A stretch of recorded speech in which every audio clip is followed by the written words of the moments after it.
Le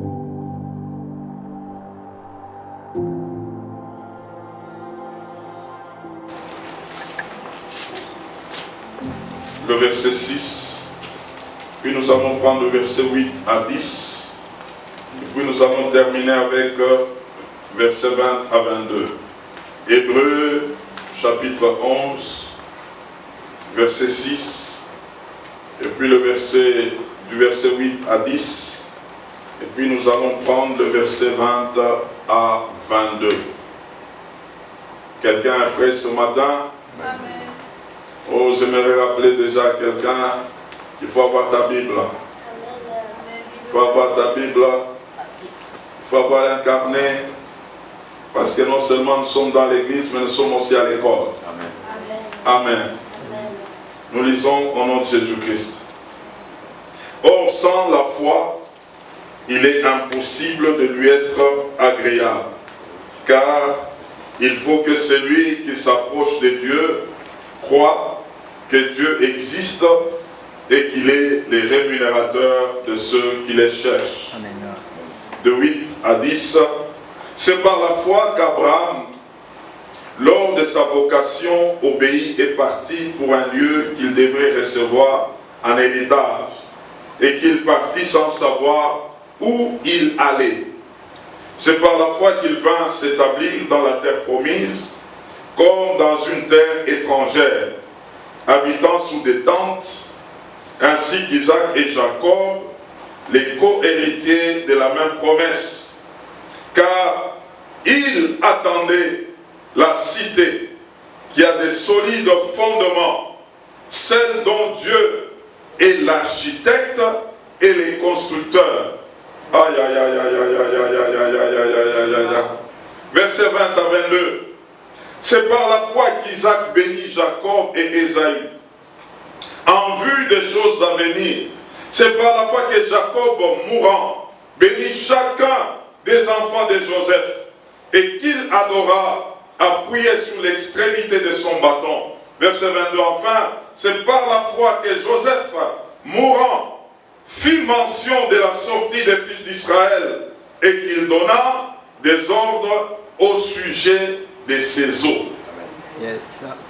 Ah, quelqu'un sera béni ce matin. Amen. Amen. On peut reprendre nos places. Merci beaucoup. Amen. J'aimerais pour ceux qui écrivent, écrivons Hébreux chapitre 12, le verset 2. Écrivons Genèse chapitre 12, verset 1 à 3. Et puis Genèse 25, 7 à 11. Donc je dis Hébreux 12, 2, Genèse 12, 1 à 3, et puis Genèse 25, 7 à 11. Amen. Amen.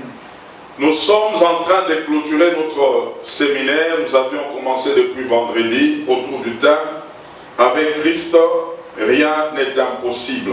Amen. Avec Christ, rien n'est impossible. Et donc sans Christ, c'est compliqué. Hein? Vraiment. J'aimerais rapidement faire un rappel pour ceux qui n'étaient pas là hier. Amen. Nous étions en train de parler concernant la foi. Et hier, nous avions souligné 2 points en ce qui concerne la dimension de la foi. Je suis en train de donner un résumé qui va nous aider à nous situer pour ce qui concerne aujourd'hui.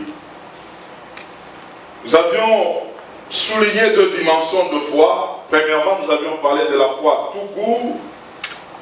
Et pour y accéder, il fallait combien de points? 4 points. Pour accéder à la foi, premièrement, nous devions consulter la parole de Dieu selon Ésaïe 43, plutôt 34, le verset 16. Et deuxièmement, nous avions dit, nous devions méditer ou encore intérioriser la parole jusqu'à l'amener à s'asseoir dans nos cœurs, selon que les cœurs de celui qui a autant de paroles de Dieu, ce cœur est un bon trésor. Amen. Et nous avions compris que c'est de l'abondance du cœur que la bouche parle. Lorsque dans ton cœur c'est plein de paroles, quand tu vas parler, tu parleras de la parole. Amen. Parce que hier nous avions compris, en réalité, la foi c'est parler. Parce qu'il y a des choses qui se passent en nous. C'est quand nous parlons, nous sommes en train d'exprimer ce qui se passe dans nos cœurs. Si tu as tellement mangé Dieu, tu parleras Dieu. Amen. Et c'est comme ça que le troisième point, nous avions dit, c'est la dimension de la déclaration. Et dans la déclaration, c'est la dimension où il y a tellement l'abondance de la parole, et c'est comme ça que de cette abondance, nous pouvons parler. Et quatrièmement, nous avions dit que nous devons nous mettre en action. Selon Jean chapitre 5, le verset 17. Mon Père agit, moi aussi j'agis. Lorsque tu as cette dimension de foi, on te verra dans ta manière d'agir. Et nous avions souligné le deuxième point, ou la deuxième dimension de la foi, il s'agit de l'esprit de foi.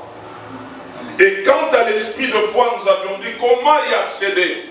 Avec l'esprit de foi, il nous faut la révélation. Et nous l'avons dit, une révélation profonde.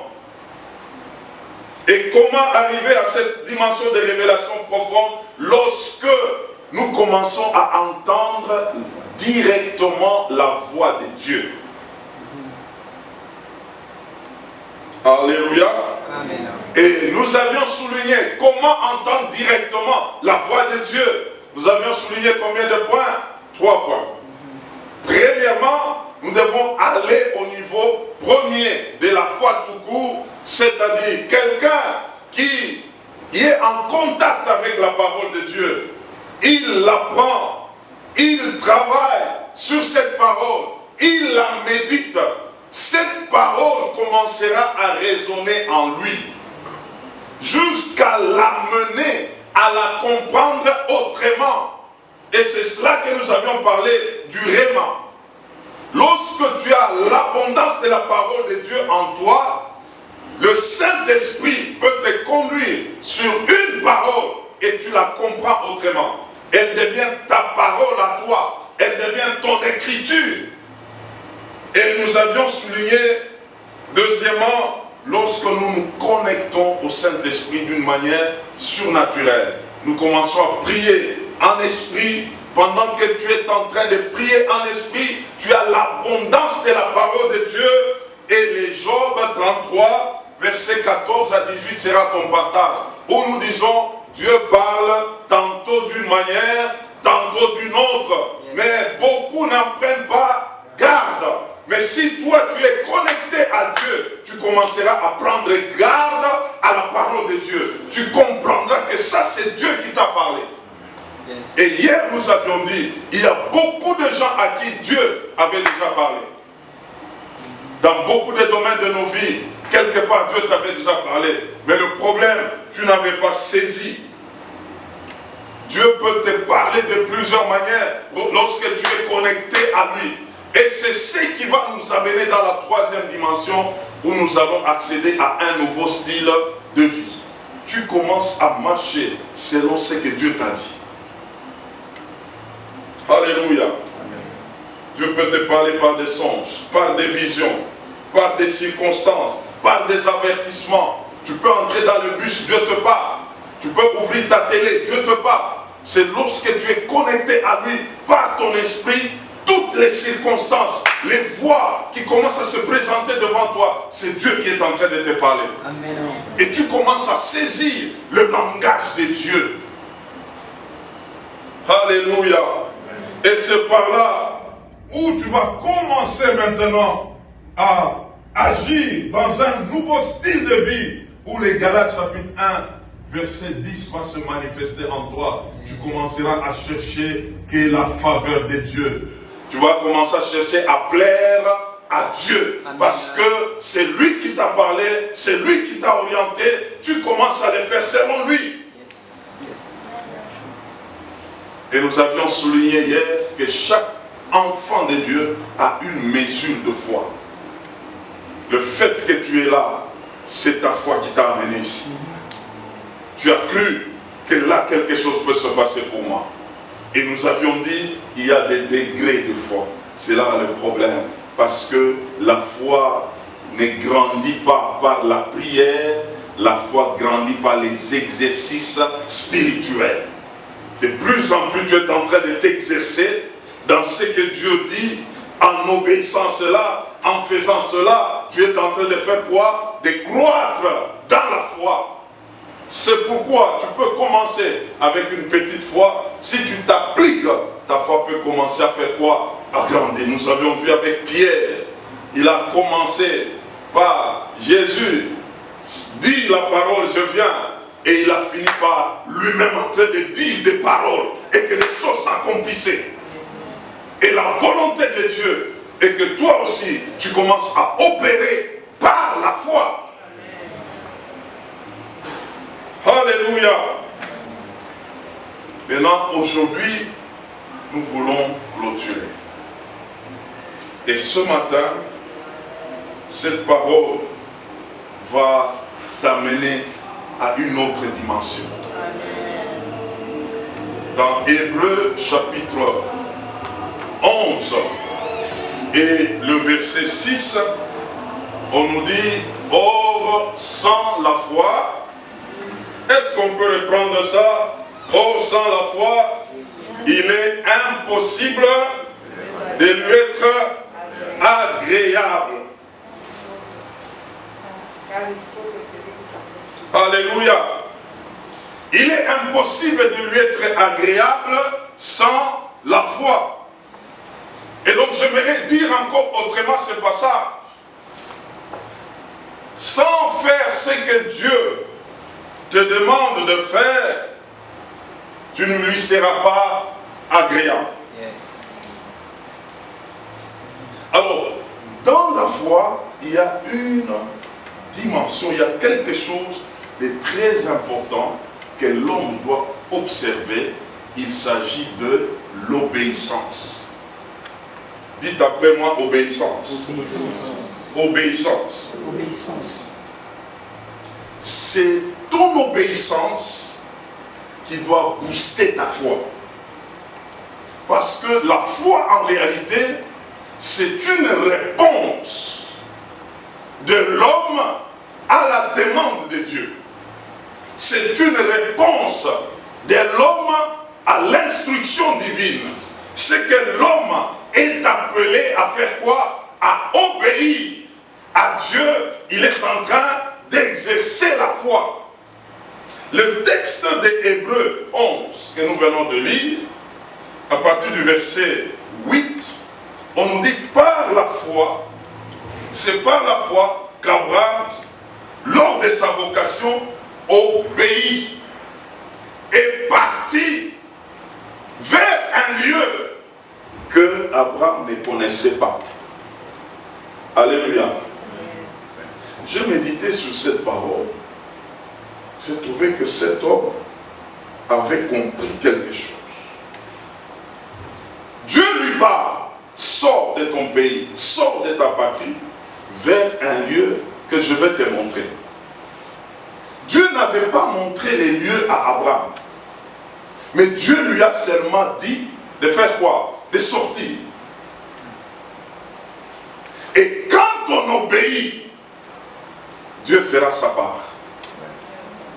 Vous savez, quand Dieu avait demandé à Abraham de lui offrir Isaac, Abraham marchait déjà avec Dieu. Mais quand il a obéi, maintenant Dieu dira à Abraham, parce que tu as obéi, tu ne m'as pas refusé. C'est que Dieu attendait d'Abraham quoi? L'obéissance. Dans la foi, nous devons travailler notre dimension d'obéissance. Et 1 Samuel chapitre 15, le verset 22, la Bible nous dit, l'obéissance vaut mieux que le sacrifice. Et Philippiens chapitre 2, le verset 8, la Bible est en train de parler de Jésus, qu'il s'est humilié lui-même, se rendant obéissant jusqu'à la mort, et la mort de la croix, se rendant obéissant. L'obéissance, c'est ta responsabilité à la réponse de la parole de Dieu. Et lorsque Dieu te voit ainsi, Dieu ne restera jamais indifférent à ta vie. Quand Jésus a obéi, dans Philippiens 2, 8, le verset 9, on nous dit, c'est pourquoi Dieu l'a souverainement élevé et lui a donné un nom qui est au-dessus de tout nom. Tout s'est déclenché par l'obéissance de Jésus-Christ. Amen. Oh, quelqu'un m'entend ce soir, ce matin.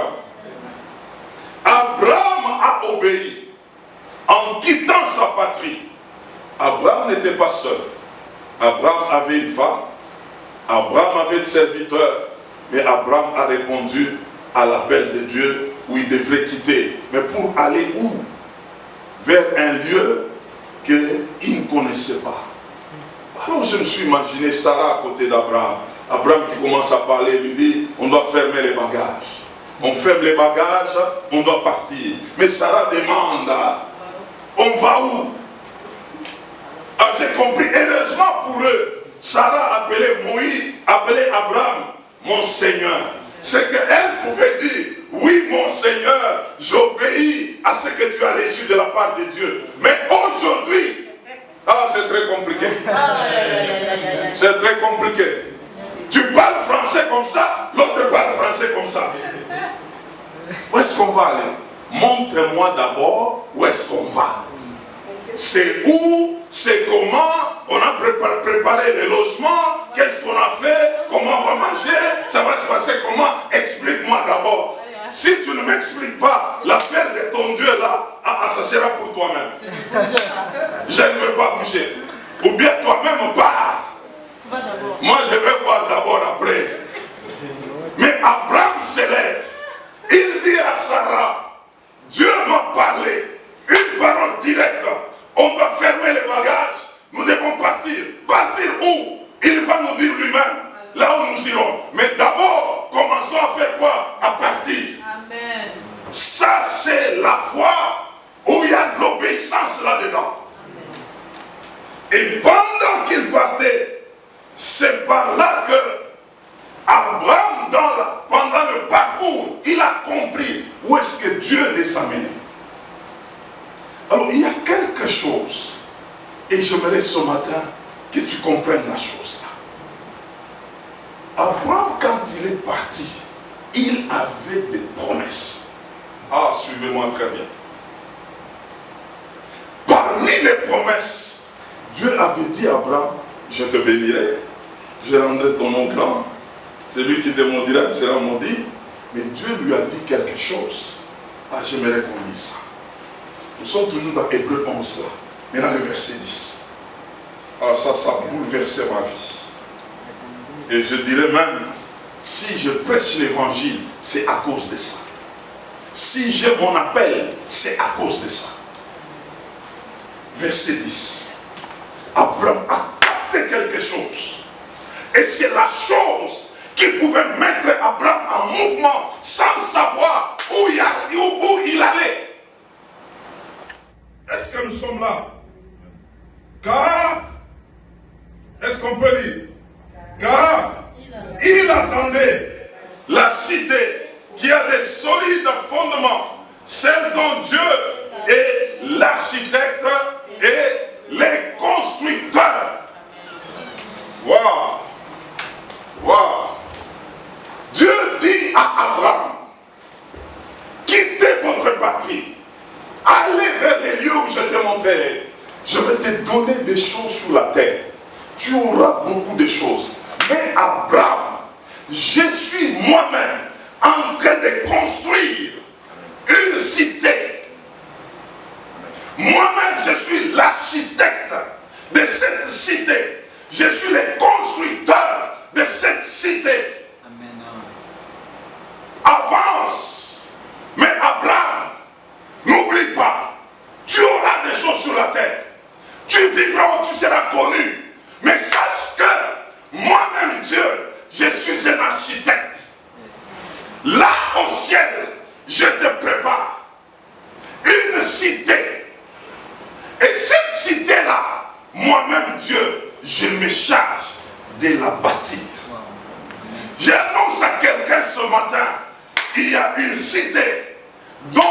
architecte qui est au-dessus de tous les architectes est en train de construire lui-même. Lui-même. Lui-même. Yes. Quand je regarde ce monde a été créé dans combien de jours? Dans 6 jours. Et qui a créé ce monde? Dieu.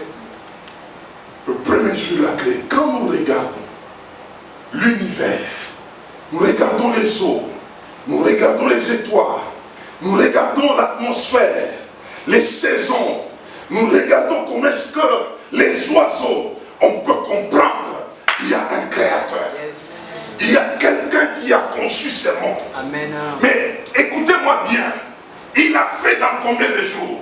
Dans 6 jours seulement. Mais là, moi et toi, il nous dit, il est encore en train de construire une cité.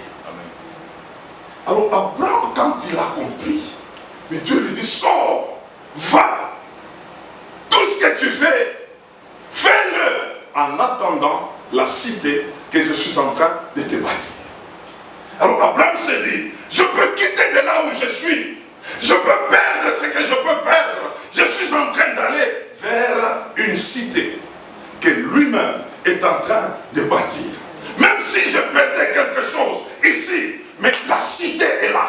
Je dois m'engager pour y aller. Et donc Abraham vivait sur la terre, mais en attente. Il attendait quoi? Une cité. C'est qui bâtissait la cité? C'est lui-même, le créateur de ce monde. Il a fait pendant 6 jours. Mais la cité là, il est toujours en travail. Il est toujours en travail et c'est lui-même.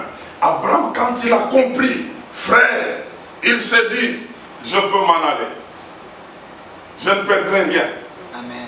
Je dois continuer à aller.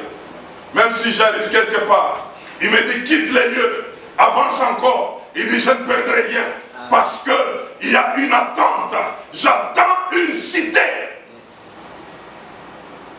Alléluia. Alléluia. Amen. Alléluia. Amen. Je veux dire à quelqu'un ce matin que CMCR, c'est la cité de repos. C'est une cité d'attente. D'attente pour accéder à la cité de Dieu lui-même. Ici, là, c'est juste l'attente. Mais il y a une cité que Dieu lui-même est en train de se préparer. Si nous sommes là, c'est parce que nous avons compris que nous pouvons vivre, mais en attendant ce qui est meilleur. Nous pouvons servir en attendant ce qui est meilleur. Si je suis devant vous en train de transpirer, parce que j'ai compris, il y a une cité. Yes. Il y a une cité, frère. Yes, yes. Il y a une cité. Et Abraham avait compris. Alors la responsabilité d'Abraham était de communiquer cette vérité à sa postérité. Il a eu Isaac. Il appelle Isaac. Isaac, tu peux être béni sur la terre. D'ailleurs, tu seras béni. Mais sache que il y a quoi? Il y a une cité. Il y a une cité. Isaac pouvait marier Rebecca. Il vivait avec Rebecca. Et Isaac pouvait dire à Rebecca, Rebecca, j'ai mon père. Il m'a parlé que tout ce que nous pouvons faire sur la terre, c'est bien. Mais n'oublions jamais qu'il y a quoi? Il y a une cité. Il y a une cité.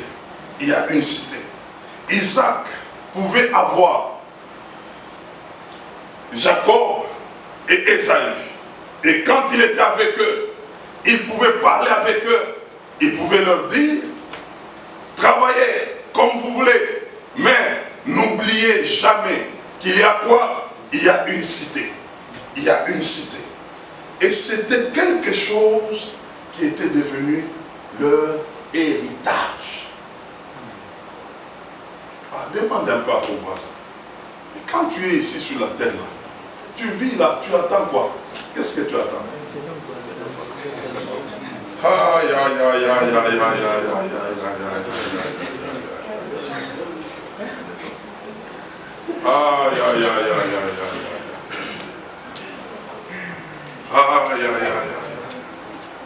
Vous allez voir quelqu'un marcher. Il va à gauche, il va à droite. Mais tu attends quoi? Qu'est-ce que tu attends?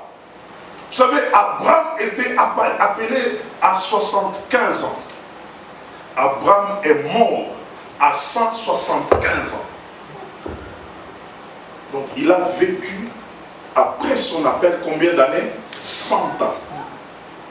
Il est mort vieux, béni, en matériel, en bien, mais il attendait la cité. Son problème n'était pas les 100 ans après l'appel. Son problème, c'était quoi? La cité. C'est pourquoi Abraham, avant de mourir, ou plutôt même sa femme, c'est qui? Sarah. Quand Sarah devait mourir, Abraham s'est dit, je dois acheter une portion de terre. Et cette portion de terre est nommée Macpéla. Je vous ai donné le passage dans Genèse 25. Il dit, cette portion de terre sera un lieu sépulcral où on va commencer à enterrer ceux de sa postérité et lui-même. Amen. Amen. Pour faire quoi? Pour attendre la cité. Quand Sarah est morte, on l'a amenée pour l'enterrer là-bas. Ces lieux étaient exclusivement pour eux. Abraham, quand il est mort, rassasié des âges, on l'a enterré là. Dans cette portion de terre qu'on appelle quoi? Macpéla. Abraham avait déjà parlé à Isaac. C'est là que vous allez m'enterrer parce que je dois attendre quoi? La cité. La cité. Le tour d'Isaac est arrivé. Isaac devait mourir. Il parlait à Jacob. Jacob, je vais mourir. Vous allez m'enterrer où? À Macpéla. À côté de qui? Il y a Abraham, il y a Sarah, et mettez-moi là-bas. Rebecca est décédée, on l'a prise, on l'a amenée où? À Macpéla. Eux tous attendaient là-bas. Jacob reste avec les 12 tribus. Il commence à vivre avec eux. À un moment donné, il les appelle et tous. Il dit, le temps de partir est arrivé. Je dois vous parler. Il a commencé à parler sur chaque enfant. Il parle sur chaque enfant et il arrive sur Joseph. Il parle pendant que c'est Joseph qui les avait amenés où? En Égypte. Il dira à Joseph, quand je vais mourir, ne m'enterrez pas en Égypte. Yes. Vous allez m'emmener à Canaan ou à Macpéla. Là où il y a qui? Il y a Abraham, il y a Sarah, il y a Isaac, il y a Rebecca et lui-même Jacob, il faut l'amener là. Jacob est mort en Égypte. Joseph a demandé, même à Pharaon, d'aller enterrer Jacob où? À Canaan. Dans quel lieu? À Macpéla, les lieux d'attente. Ils sont allés là-bas pour l'enterrer. Ils sont rentrés en Égypte. En Égypte, ils étaient bien. Ils vivaient correctement. Mais Joseph, au temps de mourir, il les a parlé. Il dit, mes frères, tel que vous êtes là, vous n'êtes pas chez vous. Alléluia. Je veux dire à quelqu'un ce matin, tu n'es pas chez toi. Amen. Dis à ton voisin, tu n'es pas chez toi. Tu n'es pas chez toi. Je vais continuer encore. Cette terre, ce n'est pas chez toi. Dis à ton voisin.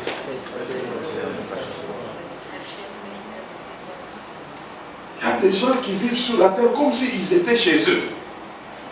Il est là en train de faire des programmes, il fait des choses, et puis on va t'arrêter là, on nous annonce que non, allez le prendre, il est mort. Mais c'est grave. Dis encore à ton voisin, c'est pas chez toi, frère. C'est pas chez toi, c'est pas chez toi. Il ne faut pas te comporter comme si tu étais chez toi. c'est pas chez toi. Tu es en train de passer. Dis à ton frère, tu es en train de passer là.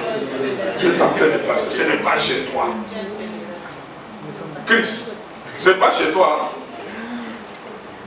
Mais il a déjà dit, il va se mettre là, bon, ok, bon, je vais faire un programme, bon, je vais prendre, bon, dans 20 ans, voilà ce que je ferai.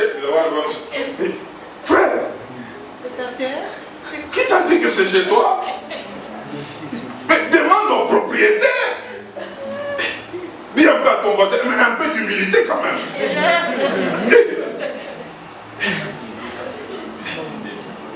Il y a des gens, bon, moi je suis ici, je suis au Canada, bon, je suis en train de préparer ma retraite au pays. Bon, ma retraite là, bon, je me dis, bon, je travaille dans 25 ans, et puis je vais rentrer. Frère.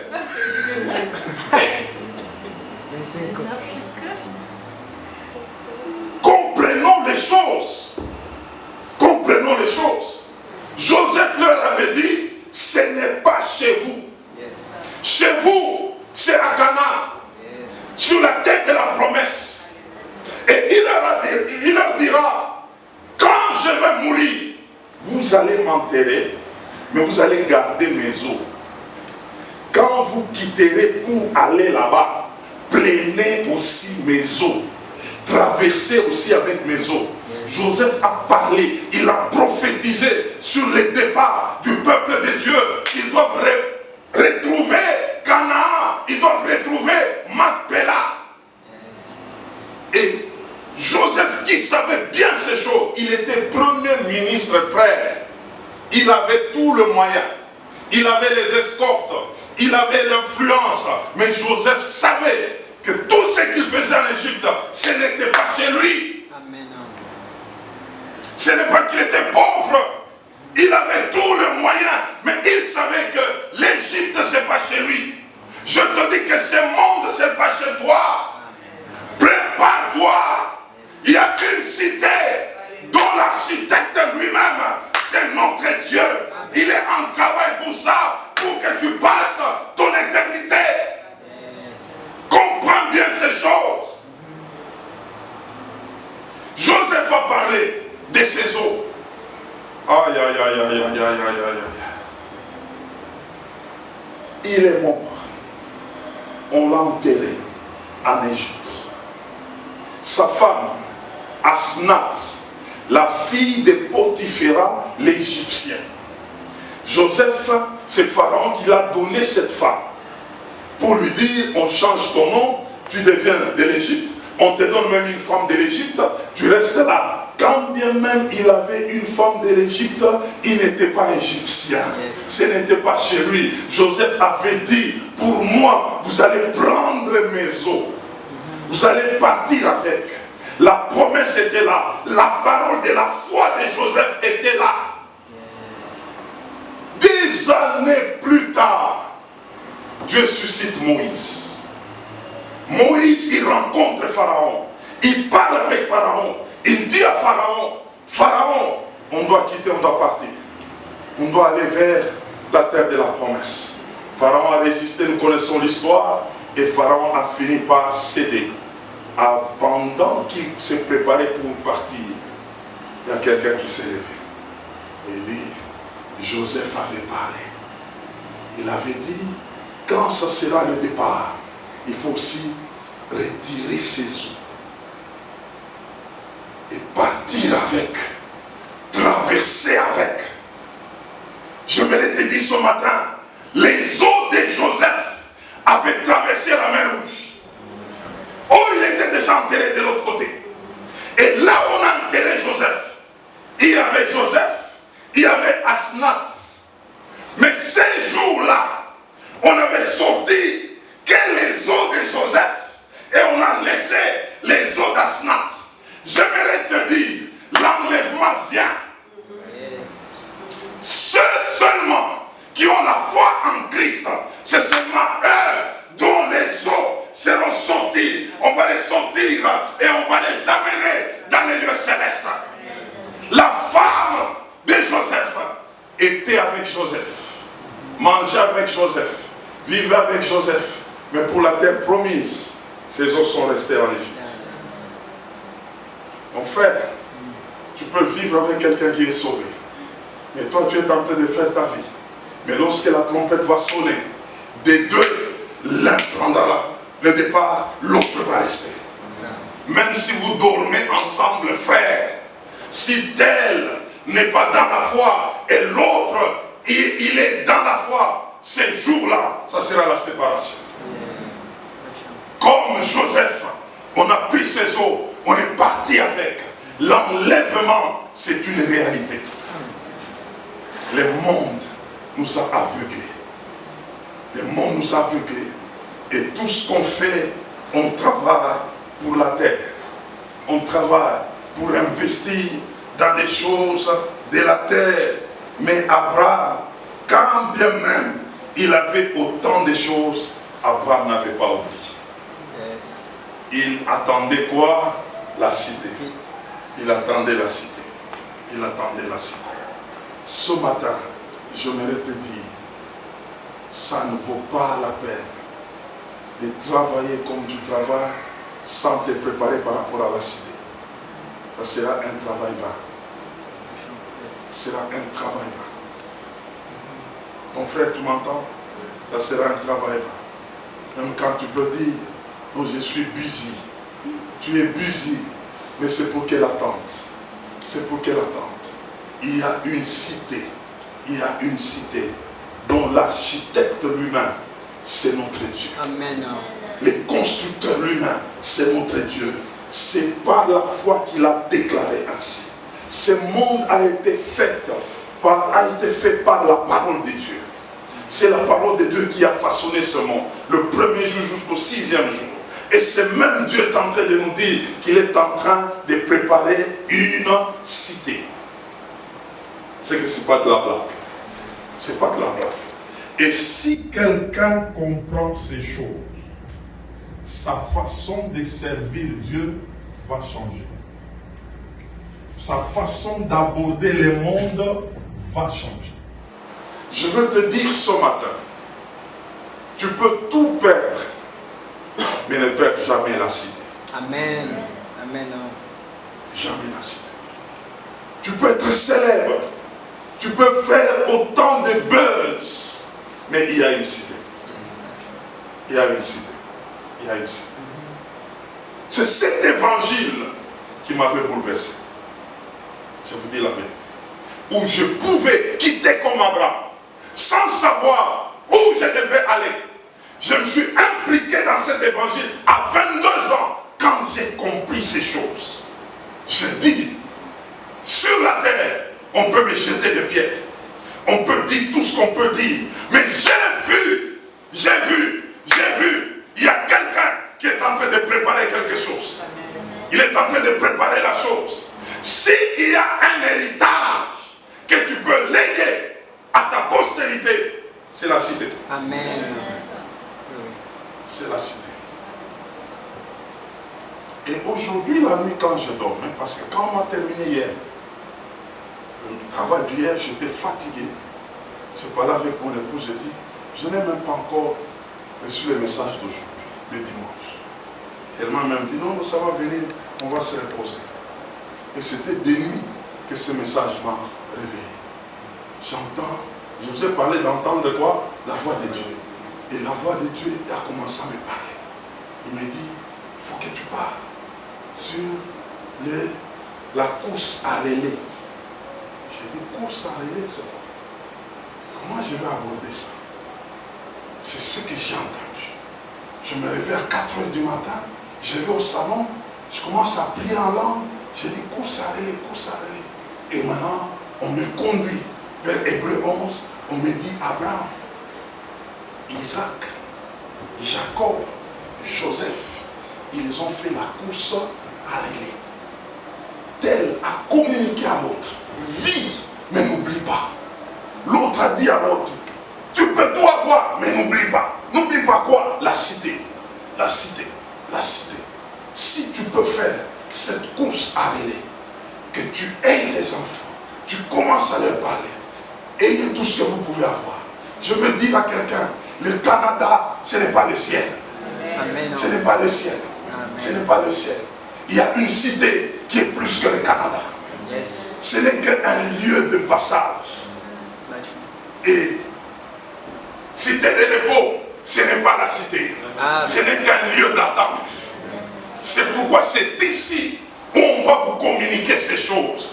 Pour que vous ne puissiez pas rater. C'est pourquoi nous avons la vision, préparer l'Église et les nations au retour imminent de Jésus-Christ. C'est le message que Dieu nous a donné. Il dit le monde est distrait. Le monde est en train de vivre comme si il était chez lui. Tu n'es pas chez toi. Tu es en train de passer. Il y a des hommes célèbres qui ont connu cette terre. Et ils sont passés. Même des prédicateurs qui sautaient les feux. À un moment, on pouvait dire, il est en train de passer. J'ai entendu quand on a suivi un prophète qui était au Nigeria. Il y avait beaucoup de gens qui quittaient le monde. Ils allaient au Nigeria. C'est qui? T.B. Joshua. Et il est déjà parti. Mais quand tu regardes là où il habitait, c'était un lieu luxueux. Il manquait de rien. Il était dans une dimension de vie célèbre. Des véhicules, c'était des charrois. Mais il fallait qu'il prépare la cité. Parce qu'au moment où nous parlons, il est déjà en repos. Amen. Il est déjà en repos. Et Jimmy Swaggart, lui au moins il est là. C'est un vieux. Il a parlé de Dieu, mais il s'est en train de se préparer pour la cité. J'ai connu un papa, c'est Jacques Vernon. Depuis qu'il avait commencé son message, c'était seulement la repentance. Préparez-vous, préparez-vous, préparez-vous. Il est déjà parti en repos. Amen. Il y a des présidents célèbres de ce monde. Ils ont fait des noms, mais on les a enterrés. Est-ce que ça ne peut pas nous réveiller? Est-ce que ça ne peut pas nous bouger pour que nous puissions voir quelle est la manière de faire, la bonne manière de faire sur la terre? Yes. Est-ce qu'on ne peut pas raisonner sur ça? Ou nous commençons à aborder la vie comme si c'est seulement nous, c'est seulement nous. Après nous, le monde va s'arrêter. Non, mon frère. Tu n'es pas chez toi. Tu n'es pas chez toi. Règle ta manière de vivre. Règle ta manière de servir. Parce qu'à un certain moment, on parlera de toi au passé. Et tu vas laisser voir. Et tu t'es préparé pourquoi? Tu vivais pourquoi? Quand je regarde le monde actuel, des fois j'ai des larmes aux yeux. Je vous dis la vérité. J'ai des larmes. Je regarde des gens, quand tu leur poses des questions, pourquoi ils ne sont pas dans la présence de Dieu, ils vont te donner des raisons. Et quand tu regardes, tu dis non, ils n'ont pas compris là où le monde les amène. Ils n'ont pas compris.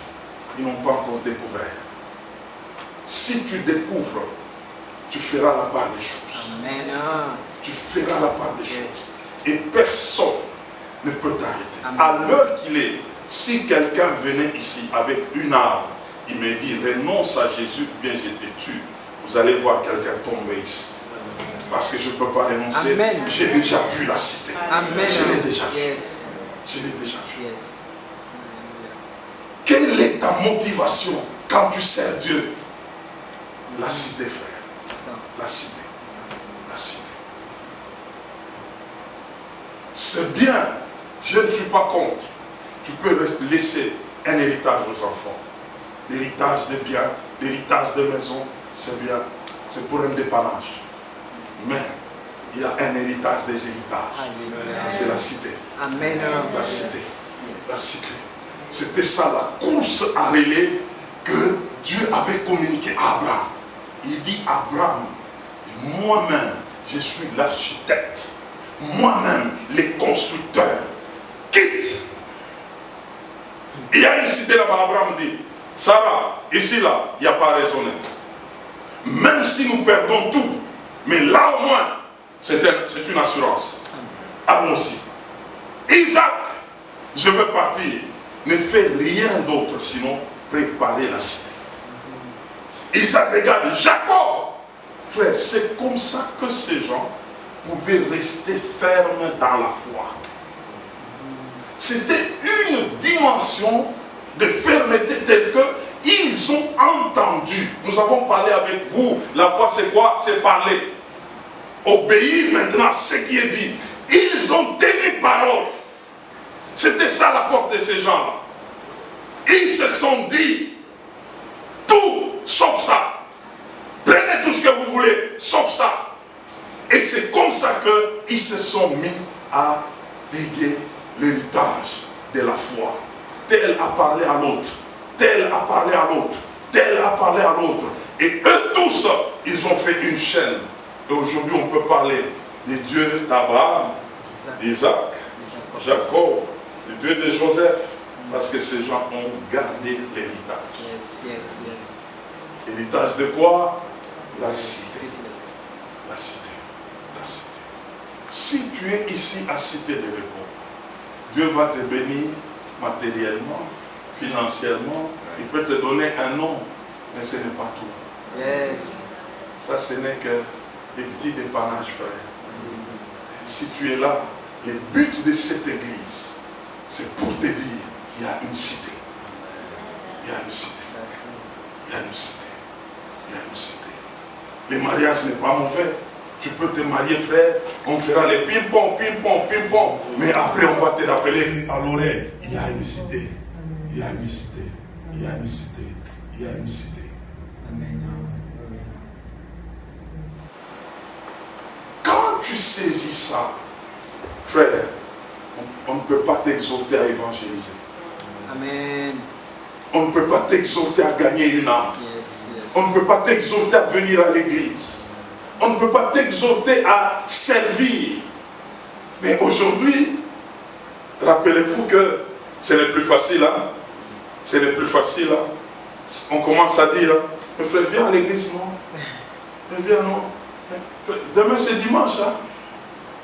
Ah non, bon, là, moi, je veux voir si j'ai le temps, bon. Et puis quand il vient là, il dit, bon, en tout cas, tu m'as vu, hein. J'étais là. Hein. Mais quand tes yeux ont vu la cité, c'est toi qui vas commencer Amen. À exhorter les autres. Yes, yes. Tu vas te lever, tu dois aller voir tel, tu dois aller prendre tel, tu dois prendre tel, pour qu'ensemble, nous puissions lever les tons. Yes. Le Canada a besoin d'entendre ces sons. Amen. En dépit de tout ce qu'il y a, tout ce que le Canada présente comme avantage, comme bien, comme faveur, mais il y a une cité. Yes. Il y a une cité. Amen. Il y a une cité. Amen. Il y a une cité. Il y a une cité. Ah, ce matin, j'ai besoin de donner un sous-thème à ce message. Il y a une cité. Il y a une cité. Si tu peux partir de ces lieux, mais pas oublier qu'il y a une cité. Amen.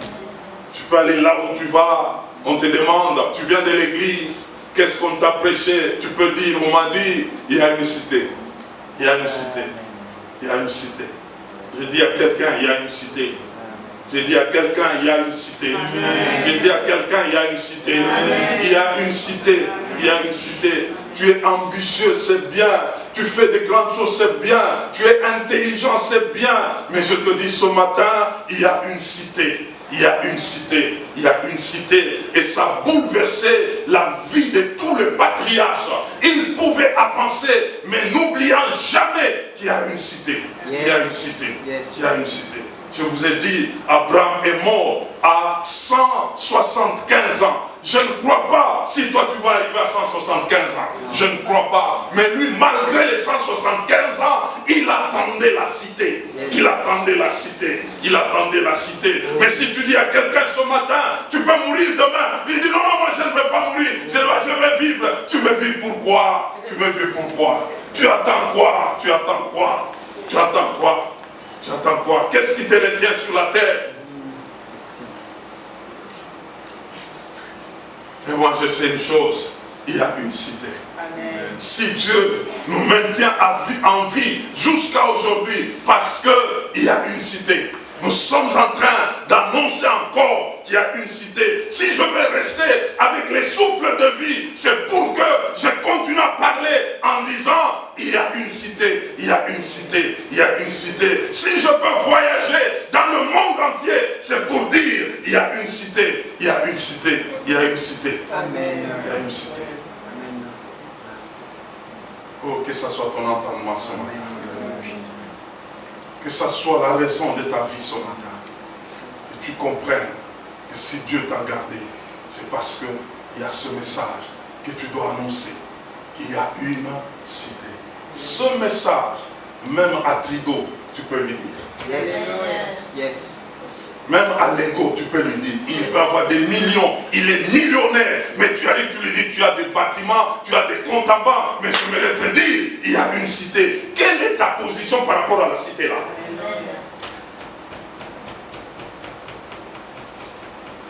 Ça, c'est un message pour tout le monde, frère. Ah, ce n'est pas le message de dire, non, non, viens Jésus, tu seras béni, tu auras de l'argent. Non, non, il y a des païens qui ont l'argent. Mais la cité, ce n'est pas pour tout le monde. Yes, yes. Ce n'est pas pour tout le monde. Ce n'est pas pour tout le monde. Là, tu peux entrer chez quelqu'un. Il vit dans un lieu en or. Mais toi, tu entres, tu lui dis, frère, ah, c'est bon chez toi. Il y a de l'or partout. Mais je me te dire, il y a une cité. Il y a une cité. Il y a une cité. Il y a une cité. Nous nous inclinons en prière.